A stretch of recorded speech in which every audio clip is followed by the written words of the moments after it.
Bueno, entrando ya en la intervención, la voy a dividir en tres partes, prometiendo ajustarme estrictamente a los 45 minutos que tengo concedidos. En primer lugar, para centrar un poco el personaje, pues voy a dar unos datos biográficos del mismo para saber quién era, de dónde venía, antes de asumir todos esos cargos de responsabilidad que asumió en el gobierno, en el reinado de Felipe V. Posteriormente voy a tratar de exponer lo que significó la presencia de Patiño en Cádiz y cómo determinadas decisiones de gobierno, determinadas decisiones adoptadas por Patiño, fundamentalmente por él, influyeron en el renacimiento de Cádiz durante el siglo XVIII, o en la continuación del renacimiento que ya se había iniciado en el siglo XVII. Me estoy refiriendo a algo que creo que ya conocen ustedes bastante bien, porque el ciclo de conferencias tiene por objeto eso. Me estoy refiriendo al traslado de la Casa de Contratación desde Sevilla a Cádiz y la fundación de la Academia de Guardia Marina, decisiones en las que en el centro estuvo don José Patiño. Además me voy a centrar, lo vamos a ver desde el punto de vista personal, con las opiniones personales de este personaje. Medidas estas tres, a las que por cierto se refería el profesor Bustos hace exactamente 21 años, supongo que se acordarán, en el prólogo del libro de la profesora Ana Crespo Solana, un magnífico libro sobre el traslado de la Casa de Contratación de Sevilla a Cádiz, medidas a las que se refería en ese prólogo el profesor Bustos, diciendo que iban a situar a Cádiz en el punto de mira de los nuevos hombres de gobierno del siglo XVIII. Efectivamente, pues así fue. Y por último, como conclusión, realizaré una valoración general y personal de lo que fue José Patiño, su persona y su gobierno. Breve biografía de Patiño. Bueno, José Patiño Rosales, me preguntaban antes si era catalán, era italiano. Bueno, él nació en Milán. Nació en Milán en el año 1670. Por lo menos esa es la fecha de su bautizo. Aunque hay otros autores que señalan que nació en el año 1666, 4 años antes. Bueno, yo creo que fue en el año 1670. ¿Por qué nació allí? Bueno, su padre, que era Lucas Patiño, era veedor general y contador general del Estado milanés y pertenecía también al Consejo Secreto de Su Majestad en Milán. Eran 3 hermanos, el mayor Baltasar, que también fue ministro, como después diré, el segundo era José Patiño, y el tercero era Diego Patiño. Bueno, pues como segundón dicho en el sentido en el que se entendía en aquella época, y como era tradicional, pues se vio inclinado a seguir la vida religiosa. Y lo cierto es que, siendo muy joven, ingresó en el colegio de novicios que tenía la Compañía de Jesús en Roma y posteriormente completó su formación en la curia generalicia que la orden de la Compañía de Jesús tenía en Roma. Sin embargo, de repente abandonó la vida religiosa. ¿Por qué? Bueno, no se sabe con exactitud, pero cuentan las malas lenguas que el día del matrimonio de su hermano, del hermano mayor, de Baltasar, pues él, vestido de sotana, cogió la carroza en la que se había trasladado su hermano a la parroquia, a la iglesia, hizo un pequeño viaje por la ciudad de Roma, digamos, con maneras un tanto ostentosas. El caso es que se produjo un escándalo bastante importante en Roma, en la propia Compañía de Jesús, y parece ser que abandonó, o se vio obligado a abandonar, pues la orden, ¿no? Bueno, es el único desliz que se le conoce, por lo menos de lo que yo he estudiado, en su vida. Bueno, esa es la razón que se cuenta, no sabemos en verdad si es la verdadera. Entonces se planteó qué hacer y la única salida posible en aquel momento era la milicia. De todas formas, siguió la tradición familiar, puesto que ya he dicho que su padre era contador y veedor general del Estado milanés y era miembro también del ejército. Bueno, inmediatamente José Patiño, nada más abandonar la vida religiosa, fue nombrado capitán de justicia del Finale. ¿Qué era el Finale? El Finale era un marquesado que estaba situado muy cerca de Génova. Y en ese mismo momento, estoy hablando del año 1699, 1700, pues le sorprendió el fallecimiento del último de los Austrias, de Carlos II, el día 1 de noviembre del año 1700, el Día de Todos los Santos, y el advenimiento al trono del primero de los Borbones, de Felipe de Anjou, de nuestro Felipe V, el nieto de Luis XIV. Ya conocen que por el testamento de Carlos II pues se desencadenó la guerra de sucesión a la corona de España, guerra de sucesión que enfrentó por un lado a los Austrias, que no aceptaron el testamento, puesto que ellos querían entronizar en la corona de España al archiduque Carlos de Austria, y por otro lado a los Borbones, que defendían a quien ya era rey legítimo, es decir, Felipe V. ¿Cuál fue la reacción de los Austrias al testamento de Carlos II? Bueno, pues declarar la guerra y entrar en las posesiones españolas, en las posesiones que tenía España en Italia. Concretamente, invadieron los territorios de Milán. Y si cito esto es que porque es la razón de que este hecho es el que permitió precisamente a Felipe V conocer a los hermanos Patiño allí en Milán. Puesto que Felipe V, el animoso, como se le llamaba, conoció que se había desencadenado la guerra de sucesión cuando se trasladaba desde Barcelona a Valencia para ser jurado rey de España por las Cortes Valencianas, no llegó a llegar a Valencia y se trasladó inmediatamente para ponerse al frente de las tropas españolas a Milán. Conoció a los Patiño, al parecer quedó bastante prendado de sus dotes como militares, como organizativos, como personas de administración. Felipe V volvió inmediatamente a España y Patiño, José Patiño, pues lo hizo en el año 1704. Estuvo 3 años en la corte, apoyado por personas poderosas, pero sin ningún empleo. Hasta que, por primera vez, en el año 1707, 10 años antes de llegar a Cádiz, fue nombrado para su primer empleo público. Concretamente fue nombrado consejero de órdenes, miembro del Consejo de las Órdenes. ¿Qué era el Consejo de las Órdenes? Era uno de los consejos heredados del sistema de los Austrias, uno de los órganos de administración de la corona española, que se encargaba concretamente de fiscalizar, en fin, llevar las riendas de las órdenes militares, Santiago, Calatrava, Alcántara, tanto de la corona de Castilla, estas tres, como de la corona de Aragón, la Orden de Montesa. Bueno, a partir de ahí José Patiño, a partir de ese año 1707, no hizo sino subir poco a poco los escalafones dentro de la administración española. Lo hizo, es cierto, apoyado por personas muy poderosas, pero también por sus propios méritos. Eran reconocidos estos méritos por todos. Patiño fue nombrado 4 años después, en el año 1711, intendente de Extremadura. ¿Qué es eso de intendente? Bueno, pues las intendencias fueron otra de esas instituciones importadas de Francia, que ya existían en Francia desde el siglo XVII, y que incluso un poquito antes, y que importó aquí Felipe V, puesto que, como saben y acabo de decir, era francés, nieto de Luis XIV. Nada más ser nombrado, se desplazó a Extremadura y en pocos meses, aparece en los escritos, arregló el desbarajuste militar y financiero de la Intendencia de Extremadura. Fue nombrado también en el año, y este es un dato importantísimo, en el año 1713, superintendente general del Principado de Cataluña. Año 1713, un año antes de finalizar la Guerra de Sucesión. Como saben, el día 11 de septiembre de 1714 terminó la Guerra de Sucesión, cuando Barcelona se rindió a las tropas felipistas.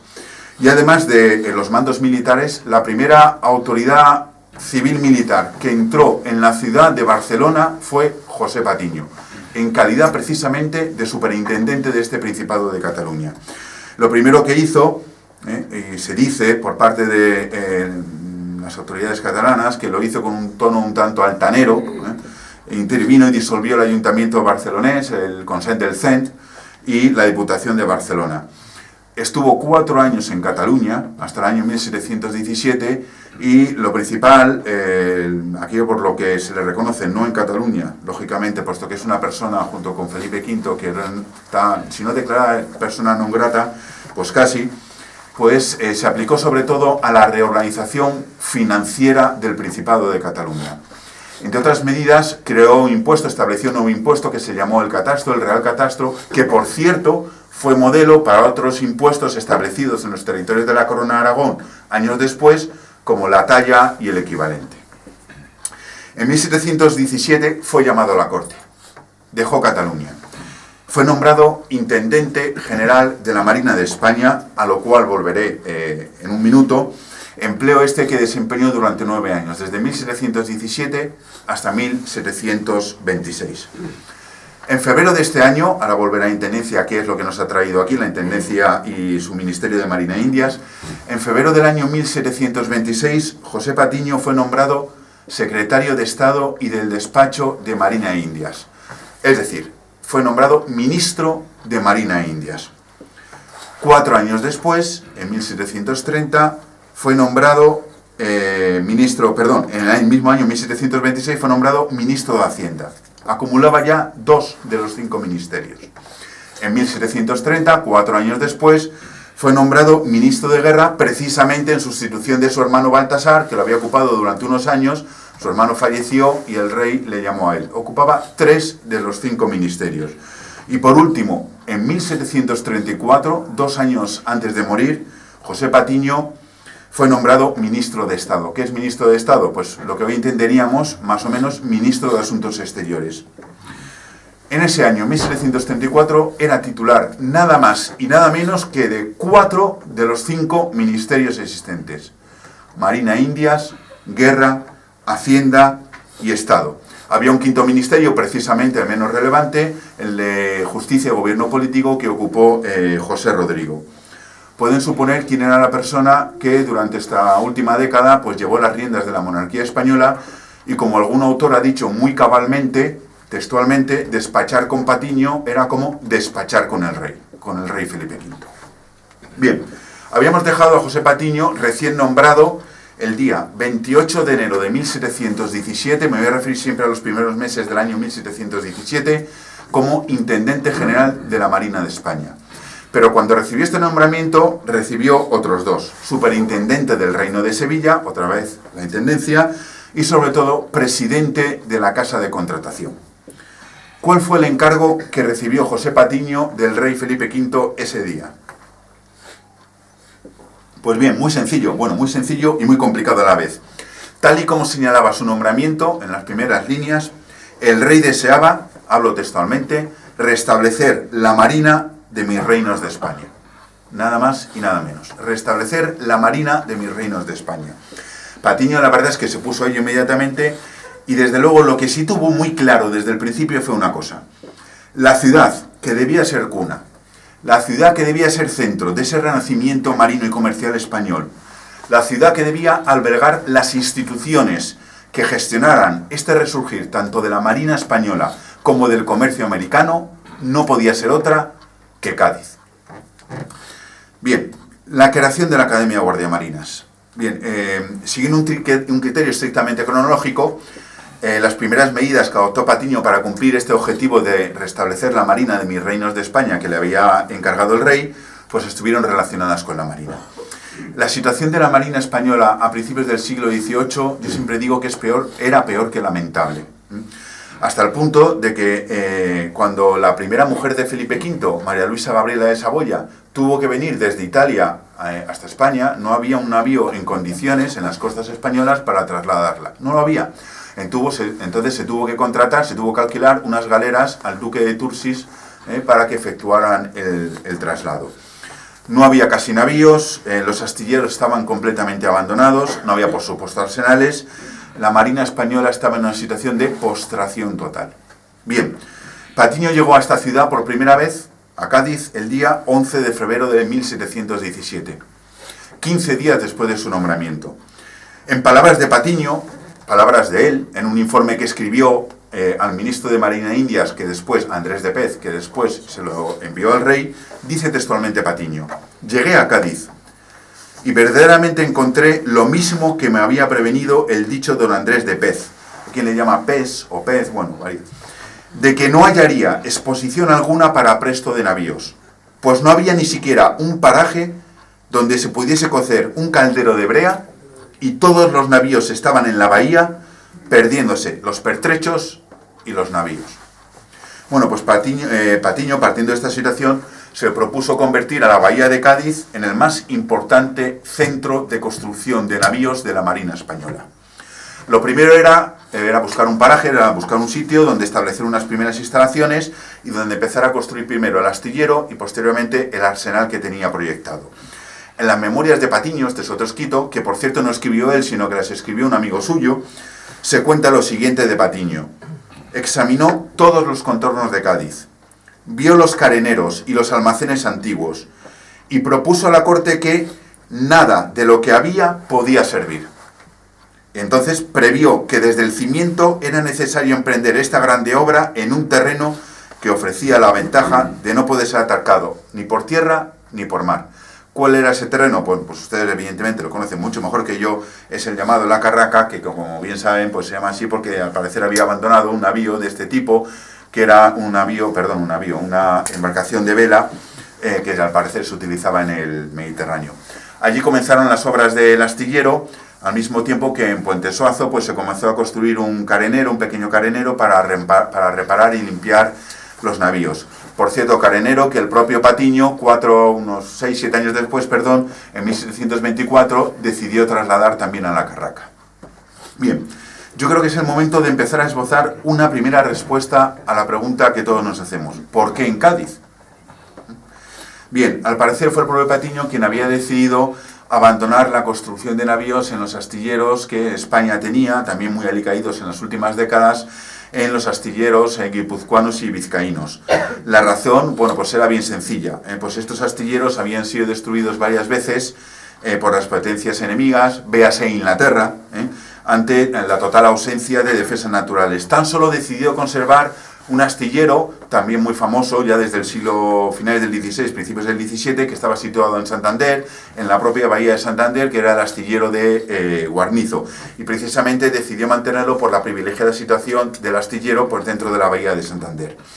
La elección de Cádiz respondió a un plan perfectamente orquestado, o si quieren, valga la redundancia, un plan perfectamente planificado por Patiño, que no solamente consistía, como les he dicho antes, en convertir a Cádiz en el centro principal de construcción de navíos para la Marina Española, no, sino que para él Cádiz debía ir mucho más allá. Debía ser puerto de entrada y salida de todo el comercio americano. ¿Por qué? Entre otras razones, por su privilegiada situación a medio camino, entre el Mediterráneo y el Atlántico. Por su tradición marinera. En Cádiz ya había, aunque semiabandonados, unas atarrazanas y unos careneros. Y evidentemente por su clima, factor que no lo he visto casi nunca citado en este tema, pero yo creo que era mucho más importante de lo que se piensa, clima evidentemente mucho más benigno que el de los astilleros y el de los puertos del norte de España. Bien. La actividad de construcción de los navíos es una actividad pues bastante compleja, puesto que requiere de una industria auxiliar, de una industria militar auxiliar. Y Patiño decidió impulsarla tanto en Cádiz como en toda la geografía nacional. Por ejemplo, empezó la fabricación de jarcilona en La Coruña. Por ejemplo, la fabricación de cañones tanto en Santander como en Sevilla.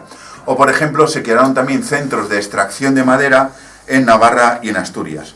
Productos que todos ellos después se enviaban a Cádiz. Incluso en el tema de la madera para la construcción de navíos, se crearon exactamente 3 centros de leñadores en los Pirineos. La madera, una vez que era cortada, se enviaba a Tortosa y desde allí se enviaba por barco a Cádiz. Y creo que no es necesario decir nada más acerca de lo que todo ese trasiego comercial, todo ese tráfico económico, pues supuso para el relanzamiento de la bahía de Cádiz a partir de esa fecha. Por tanto, el inicio de las obras en la Carraca fue solo el punto de partida de la consolidación de Cádiz como uno de los 3 grandes centros de construcción de navíos en el siglo XVIII.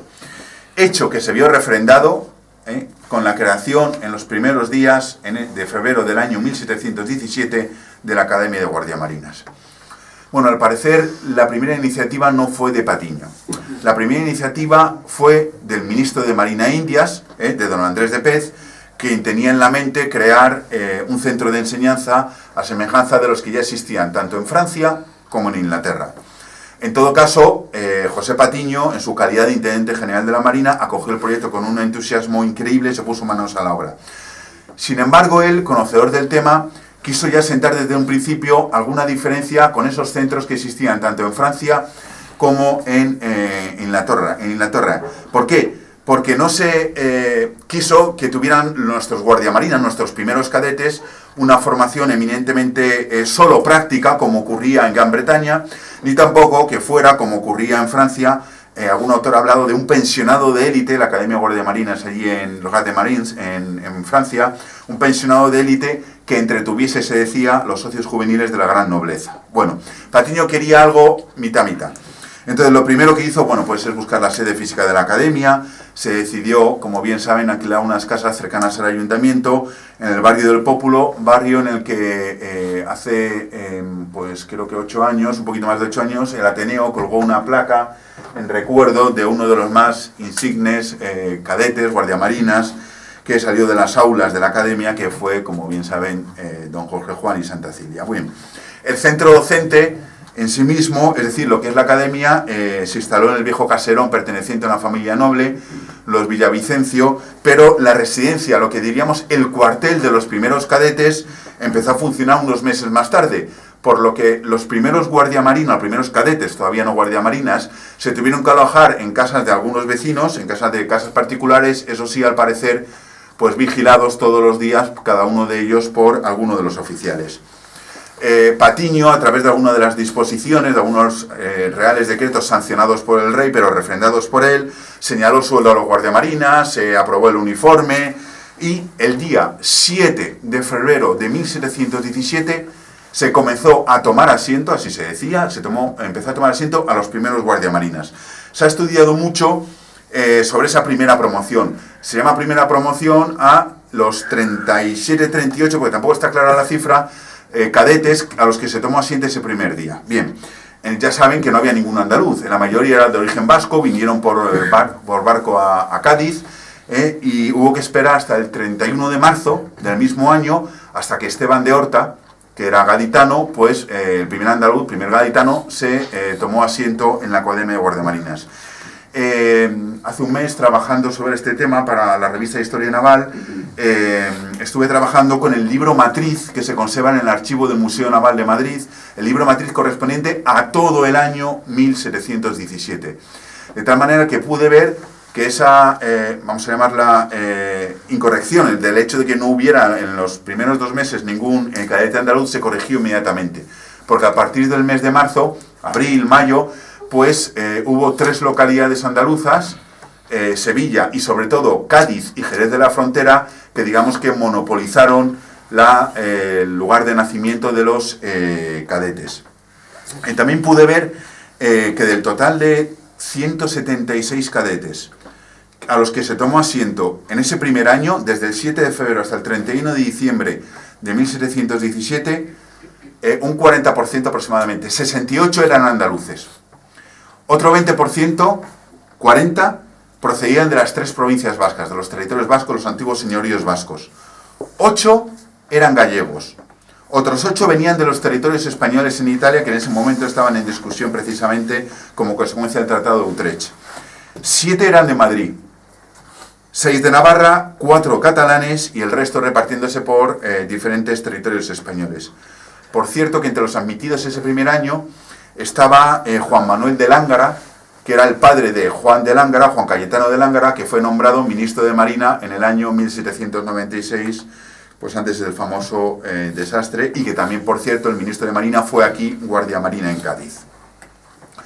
No les voy a contar la historia de la academia porque la saben, pero sí hacer referencia a lo que pensaba Patiño sobre los primeros años de funcionamiento de la academia.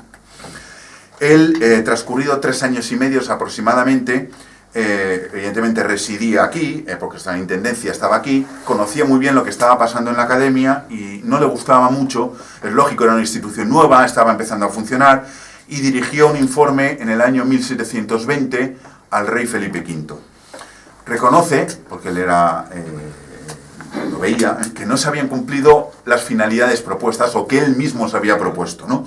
Tal y como describe, creo que es la segunda página de ese informe. Dice lo siguiente Patiño sobre los 3 años y medio primeros de funcionamiento de la academia.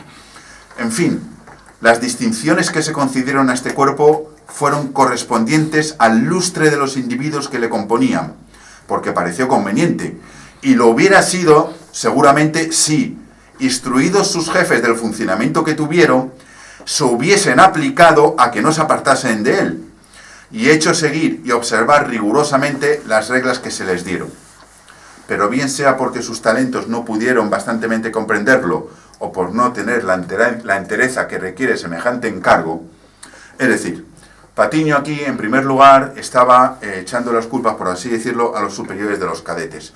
Me estoy refiriendo a los oficiales de marina en los que los cadetes embarcaban para la instrucción, a los que se acusaba en un principio de no haber sabido mantener en esos primeros años la disciplina. Quizá porque el encargo les había venido un tanto grande. Y también dejaba caer que la culpa también pertenecía un poco a los cadetes, porque eran chicos muy jóvenes. Hay que tener en cuenta que ingresaban con entre 12 y 17 años. aunque se hizo alguna excepción y alguna persona con 19 años también ingresó.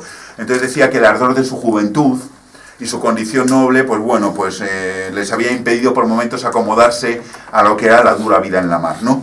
Bueno, pero si crítica había sido este primer párrafo, esta primera impresión, aún más contundente se mostró Patiño al final de su informe, cuando decía que era la falta de autoridad de los comandantes de los navíos la principal causa, no la única de lo sucedido. Decía así Patiño: a este extravío que dejó el cuerpo informe, ha sido consiguiente que los que han hecho viaje en las diferentes escuadras y navíos sueltos que en 4 años se han despachado, han procedido con la mayor tibieza, no aplicándose a cosa alguna de lo que les está prevenido, no sin culpa de los comandantes de los bajeles, que estándoles estrechamente encargado el cuidado de que les distribuyan en tiempo, en el pilotaje, maniobra y artillería, de nada menos han cuidado que de hacerlo ejecutar.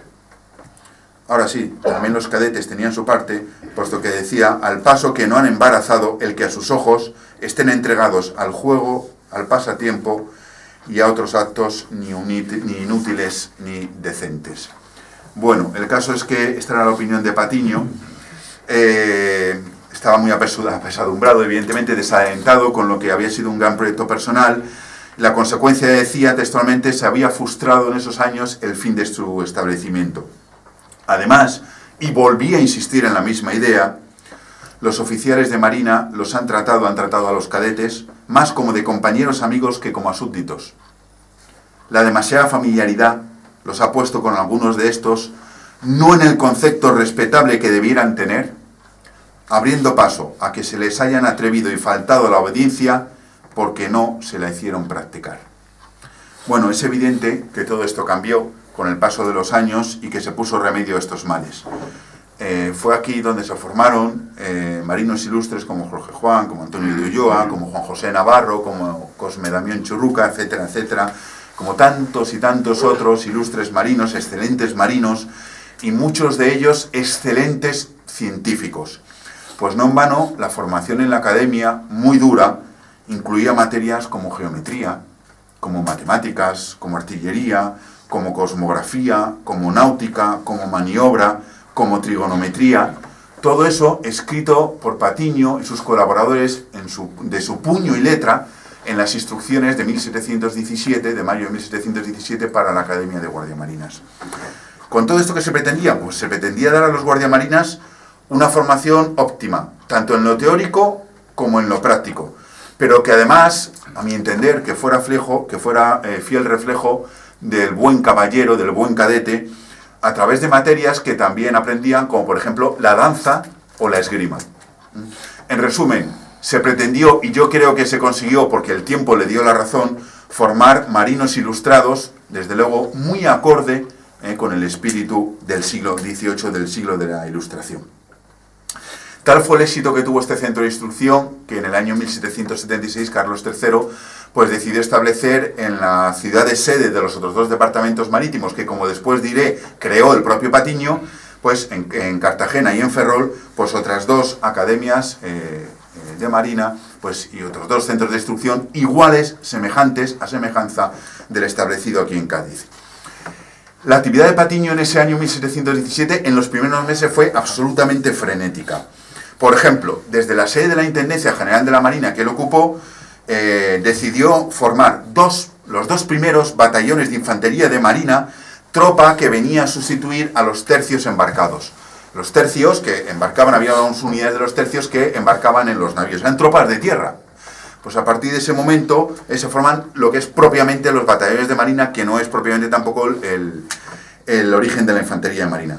¿En dónde situó Patiño el Estado Mayor de esta nueva fuerza que a mitad de siglo, solo 30 años después, está formada por 10 batallones? Evidentemente en Cádiz. ¿Qué más situó aquí en Cádiz Patiño? La Comisaría de Ordenación y Contaduría de Marina, que era el órgano encargado de fiscalizar, de gestionar todos los gastos ocasionados por ese plan diseñado por Patiño para el engrandecimiento de la Marina. Pero es que además, a mitad del siglo XVIII se estableció aquí el Observatorio Astronómico en el denominado Castillo de la Villa, que dependía, creo que diseñado o proyectado por Jorge Juan, que dependía de la propia academia. Y tantas otras instalaciones, algunas de las cuales siguen hoy presentes en la vida de la ciudad. El traslado de la Casa de Contratación de Sevilla a Cádiz. Es evidente que las autoridades españolas no desconocían ni mucho menos la íntima conexión que existía entre el poder naval y el comercio marítimo. Como le demuestra el mismo nombramiento de Patiño al que antes he hecho alusión de 28 de enero de 1717, que se iniciaba de la siguiente manera, es una línea. Habiendo tenido por conveniente restablecer la Marina de España y el comercio de Indias. Es más, tras estudiar la figura de Patiño, he llegado a la conclusión, y cada vez que vuelvo a él, yo pienso que José Patiño tenía una idea fija en la cabeza, lo que llama una máxima por bandera, que era Marina e Indias, o Marina y comercio, como medidas, como medio para el resurgir económico español. Para él, esa recuperación económica española que se experimentó en el siglo XVIII solamente podría lograrse fomentando el decaído comercio con las Indias. Y esto requería orientar en la misma dirección la política naval y el comercio americano, o la política comercial. Es decir, complemento una de la otra. Yo creo que se lo hizo entender, y de qué manera, a Felipe V. Antes he señalado que el nombramiento de Patiño llevaba aparejado su nombramiento como presidente de la Casa de Contratación de Indias. ¿Qué era la Casa de Contratación? Muy brevemente, ¿cuál era su origen y cuál era su cometido? Pues hay que remontarse al año 1503, 11 años después del descubrimiento, para ver nacer esta institución. ¿Para qué? Se decía, para almacenar y administrar cuidadosamente todas las mercancías destinadas para Indias o procedentes de ellas. En fin, en definitiva, para dirigir y fiscalizar el comercio y la navegación con América, con las Indias. Claro que en ese momento, en 1503, se eligió a Sevilla como la ciudad sede de esta institución, lo que ya provocó, por cierto, las primeras protestas gaditanas. ¿Por qué se trasladó la Casa de Contratación en 1717 de Sevilla a Cádiz? ¿Y cuándo se adoptó esta medida? Claro, en 1717. Bueno, vamos a ver. Buena parte de los autores han señalado que esta decisión se adoptó, se plasmó en el famoso y, por cierto, polémico decreto del 8 de mayo de 1717. Siempre, como verán, los primeros meses de 1717. Es más, los ejemplares que todos los autores hemos consultado, yo en su momento pues consulté 2 o 3 ejemplares que había en el Archivo General de Indias en Sevilla, lleva por título este decreto el siguiente: Real Decreto trasladando la Casa de Contratación de Sevilla a Cádiz. Bueno, la verdad es que somos muchos los que sostenemos que esto no fue realmente así, sino que la primera noticia, sino que la primera real orden al respecto de este traslado se incluía ya en el tantas veces citado ahora nombramiento de Patiño de 28 de enero de 1717 como Intendente General de la Marina y como Presidente de la Casa de Contratación. Son solo 3 meses de diferencia. Bien, en ese nombramiento se señalaba expresamente lo siguiente en alusión al primero de los empleos, es decir, el del Intendente General. Una línea: he resuelto que paséis a residir y ejercer vuestro empleo en la dicha ciudad de Cádiz. Pero es que en el mismo título, en el mismo nombramiento, en relación al segundo de los empleos, es decir, el de presidente de la Casa de Contratación, que incluía también la presidencia del tribunal, se señalaba: y que asimismo presidáis el Tribunal de la Contratación, el cual deberéis establecer en el número y forma que se os prescribiere en la ciudad de Cádiz. Por lo tanto, se ligaba claramente el desempeño de ambos empleos a la ciudad de Cádiz. Entonces, ¿qué significó el segundo decreto? El de 8 de mayo de 1717. A mi entender, puedo estar perfectamente equivocado, lo que se hacía era trasladar desde Sevilla a Cádiz la sala de justicia, es decir, el juzgado o sala de justicia que residía también en la Casa de Contratación, que estaba encargada de resolver los pleitos que se planteaban entre los comerciantes de Indias. Decía así ese decreto: y siendo de tanta consecuencia para el regular curso de los negocios que este juzgado se establezca desde ahora para en adelante en la ciudad de Cádiz, a fin de que los individuos del comercio tengan más próximo su recurso. Bueno, pues trasladada a la Casa de Contratación en el 28 de enero, ahora en mayo, lo que se trasladaba era la sala de justicia de la Casa de Contratación, al mismo tiempo que, como también saben, se trasladaba el consulado de cargadores a Indias. Consulado de cargadores que se decía que reside en la misma ciudad de Cádiz. ¿Qué es el consulado encargado? Era el órgano que representaba los intereses de los comerciantes a Indias, hablando en términos actuales como una cámara de comercio. La corona, desde su creación también en el siglo XVI, se había ido haciendo poco a poco con su control y ahora se decía también su traslado a Cádiz. Sin embargo, no fue esta, como ya adelanté antes, una decisión, la del traslado, que adoptó única y exclusivamente Patiño. Uno de sus primeros biógrafos, el primero que yo conozca, Antonio Rodríguez Villa, que tiene calle en Madrid, cosa que no tiene Patiño en Cádiz, y después lo volverá a recordar, que fue un gran biógrafo de Patiño, recoge unas palabras suyas del propio Patiño. Dice que cuando llegó de Cataluña, como les he contado antes, a la corte, dice, solicité saber el destino, porque él no sabía dónde iba a ir destinado, solicité saber el destino de mi persona, y se me previno que asistiese a diferentes juntas, reuniones que se hacían en la corte sobre Marina, en las cuales hallé resueltos, habla en pasado, diferentes puntos, como son, entre otros, el paso de la Casa de Contratación de Sevilla a Cádiz. Además, otro dato, quien era ministro de Marina Indias en aquel momento, don Andrés de Pez, o de Pes, era gaditano, era de aquí.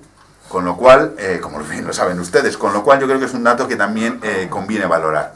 Por tanto, no cabe achacar a Patiño la única o la inicial responsabilidad de esta medida, pero desde luego sí su puesta en marcha. Además de que creía de lo acertado de su medida en todo momento. A todo esto, yo quiero añadir otra razón fundamental para esta decisión adoptada en esas juntas, con Patiño, sin Patiño, que él en todo caso llevó a cabo.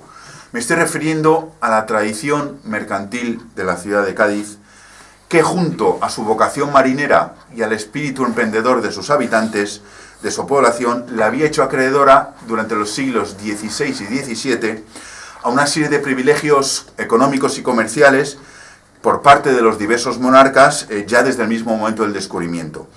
Concesiones estas que, por un lado, reconocían ese ímpetu comercial y que, por otro lado, compensaban de una parte ese cuasimonopolio que se había otorgado a Sevilla desde 1503 y también compensaban los ataques que también había sufrido Cádiz y estaba sufriendo Cádiz por parte de armadas extranjeras y que evidentemente debilitaban a la propia ciudad. Privilegios concedidos a Cádiz que recoge perfectamente la profesora Crespo Solana en ese, repito, magnífico libro sobre la Casa de Contratación. Por ejemplo, en el año 1493 se dio a Cádiz el monopolio del comercio con África. Por ejemplo, en las instrucciones que recibió Cristóbal Colón para su segundo viaje, 1493, ya se establecía en Cádiz una primera aduana para el comercio americano. O, por ejemplo, en 1509, para compensar un poco a Cádiz, permitió que los comerciantes gaditanos, cuando los barcos navegaban por el Guadalquivir y pasaban por Cádiz, pues que pudieran introducir en los navíos pues una parte de las mercancías que iban dirigidas a Cádiz. De tal manera que esta profesora dice que a finales del siglo XVII, Cádiz, dice, era una isla de prosperidad, ya a finales del XVII. Además, a ello contribuyó la actividad de los comerciantes extranjeros, tanto, sobre todo, de los ingleses como de los holandeses. Atraídos por estos privilegios y por la menor carga fiscal que tenía esta actividad mercantil, los comerciantes extranjeros además conocían las dificultades que tenía la navegación por la barra de Sanlúcar. Entonces eran conscientes de que invertían un tiempo en esa navegación que provocaba, primero, una pérdida de tiempo y unos costes innecesarios que no querían seguir asumiendo, ¿no? Al tema de la barra de Sanlúcar y la navegación por el río Guadalquivir me voy a referir en unos segundos, puesto que, como saben, fue la razón fundamental aducida por la ciudad de Sevilla para volver la Casa de Contratación a esta ciudad. Por tanto, yo creo que al final la decisión de trasladar la Casa de Contratación de Sevilla a Cádiz no fue más que la constatación de una realidad. ¿Qué realidad era esa? La del auge económico de Cádiz en las últimas décadas. Otro magnífico biógrafo de Patiño, también publicó un libro a finales del siglo XX, hace 20 años, el profesor Pulido Bueno, de la Universidad de Huelva, creo, decía, a principios del siglo XVIII, el éxito de la bahía gaditana como centro de la actividad mercantil como América era ya irreversible. Con lo cual lo que hicieron Felipe V, lo que hizo Andrés de Pez y lo que hizo Patiño fue, pues eso, poner en práctica lo que era ya una realidad. Bueno, entonces, cuando Patiño llegó a Cádiz en febrero de 1717, la decisión estaba prácticamente tomada, estaba refrendada por el rey, incluida en su nombramiento como presidente de la Cosa de Contratación. ¿Qué hizo Patiño nada más llegar aquí? Pues al parecer se reunió con una delegación del municipio gaditano en una primera reunión que al parecer pues, fue bastante, como no podía ser de otra manera, bastante cordial. Sin embargo, tomada la decisión, las protestas sevillanas no se hicieron esperar. Patiño, pues al parecer decidió conceder una última oportunidad a los comerciantes sevillanos, ¿no? Porque ellos intentaban demostrar de todas la seguridad de la navegación por el río Guadalquivir.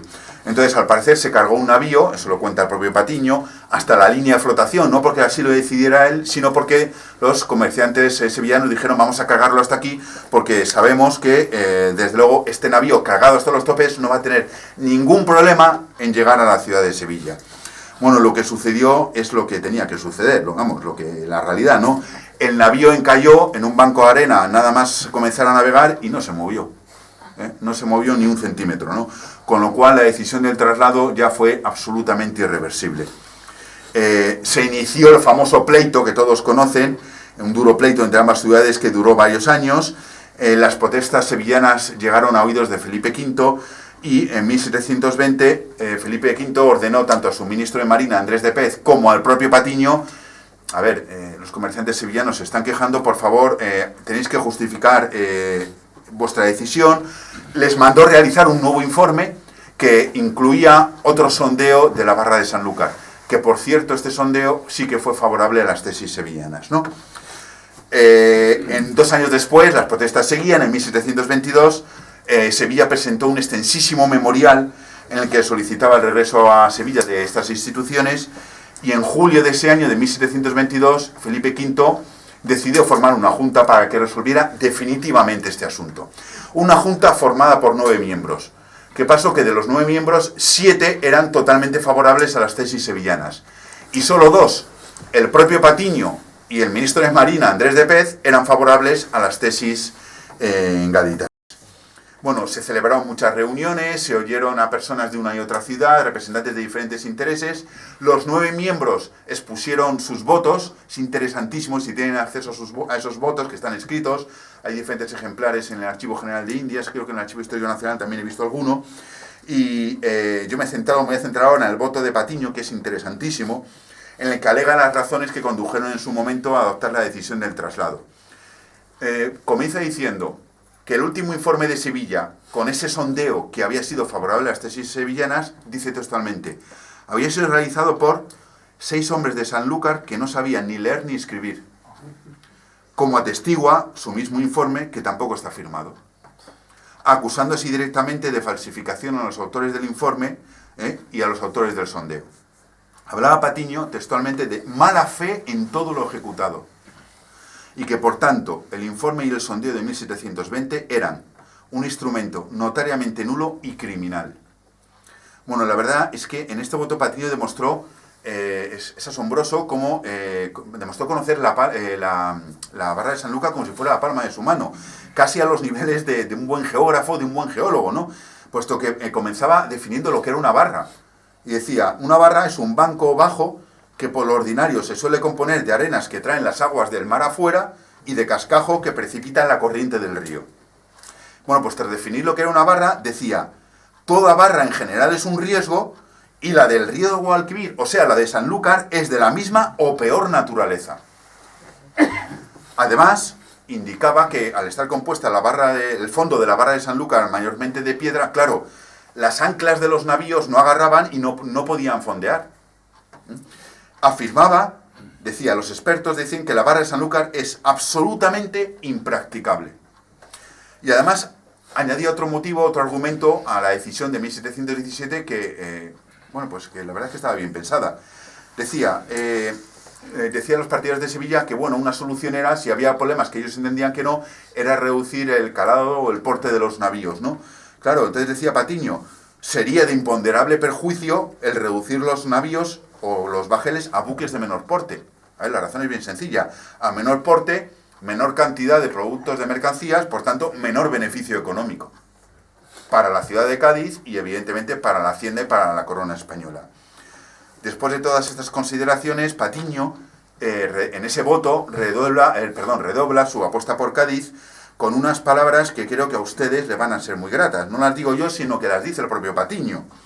Decía textualmente, acerca de Cádiz y su bahía: una bahía y un puerto de Cádiz que no tiene igual parte alguna en Europa y que son envidiadas de cualquiera nacional. Bueno, parece que quería un poquito a Cádiz, parece. Bueno, en fin, todo el voto de Patiño en una defensa a ultranza de Cádiz como sede de la Casa de Contratación, y terminaba recomendando a Sevilla otros medios. Para remediar la decisión, pues ya concluía, era innecesario y absolutamente perjudicial a la universalidad del comercio la existencia de los tribunales en aquella ciudad, en Sevilla. A pesar del voto de Patiño y del voto de Andrés de Pez, la mayoría sevillana de esa junta de 9 miembros se impuso y elevó un informe al rey aconsejando el traslado, el retorno a Sevilla de la Casa de Contratación, y medida que se plasmó en un decreto de septiembre de 1725.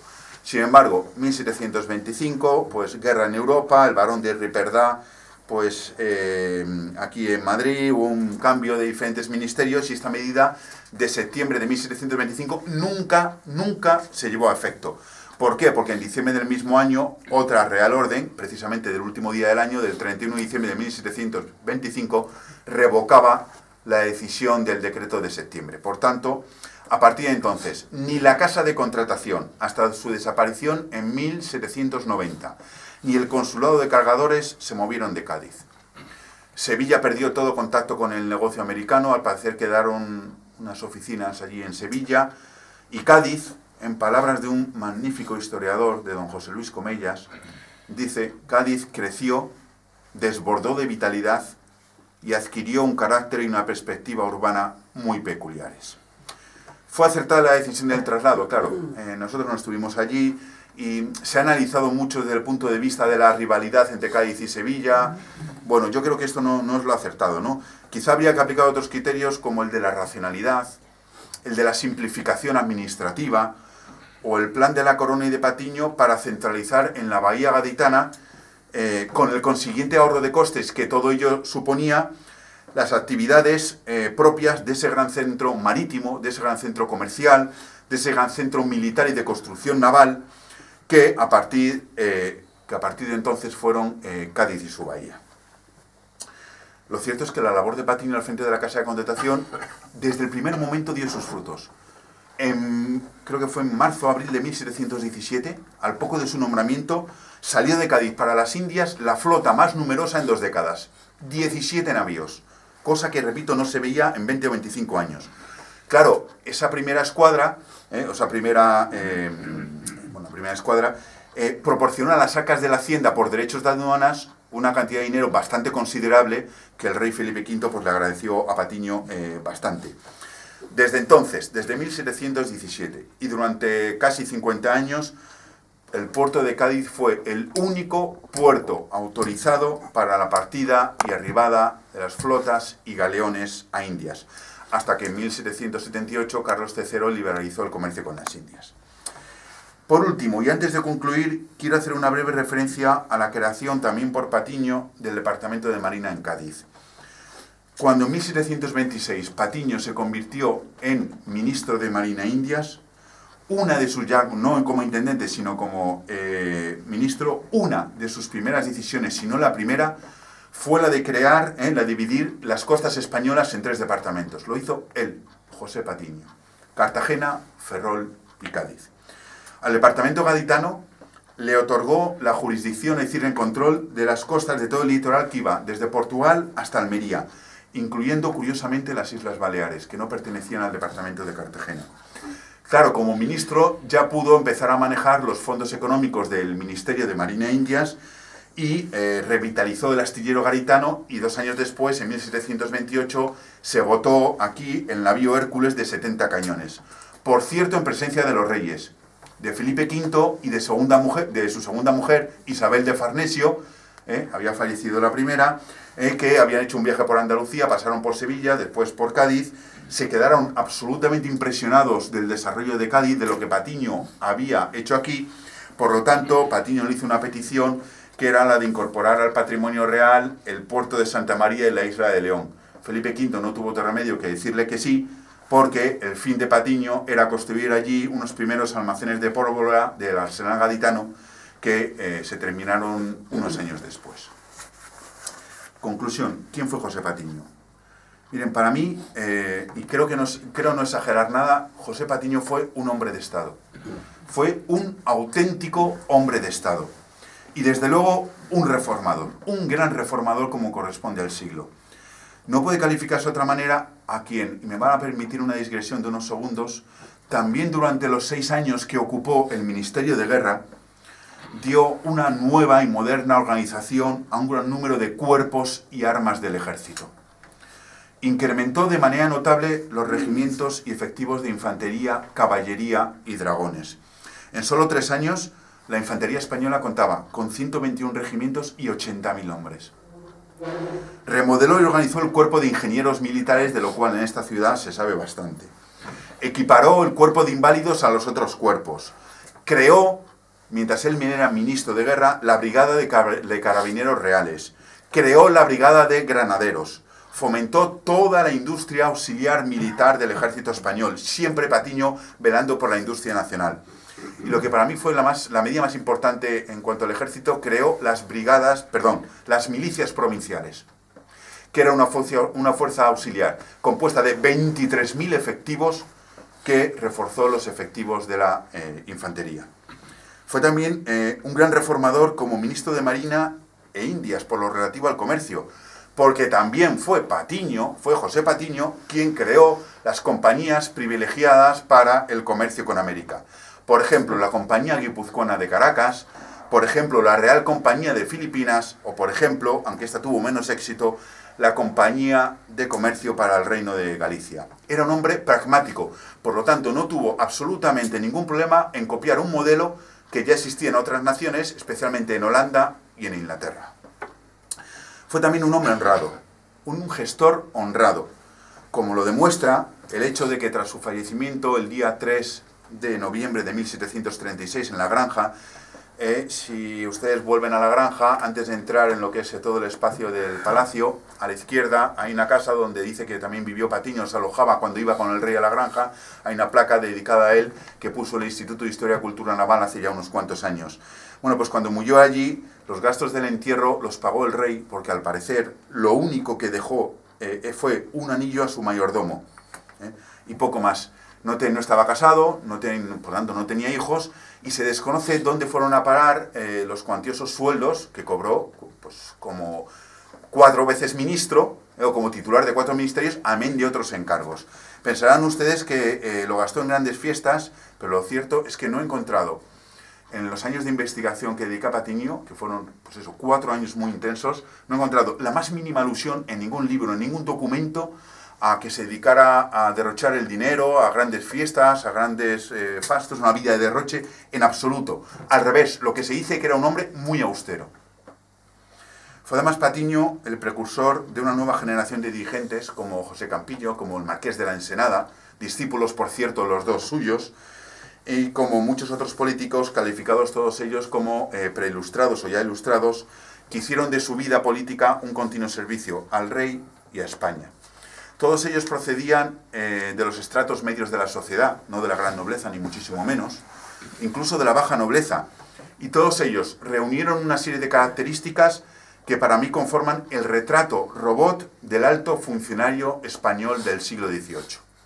Nacido en provincias, de familia medianamente acomodada, con formación universitaria de carácter jurídico y humanístico, abiertos a la nueva ciencia económica, no pocas veces procedentes del ejército, y que alcanzaron los más altos puestos de gobierno tras una larga carrera en la que acreditaron una enorme capacidad para los asuntos de Estado.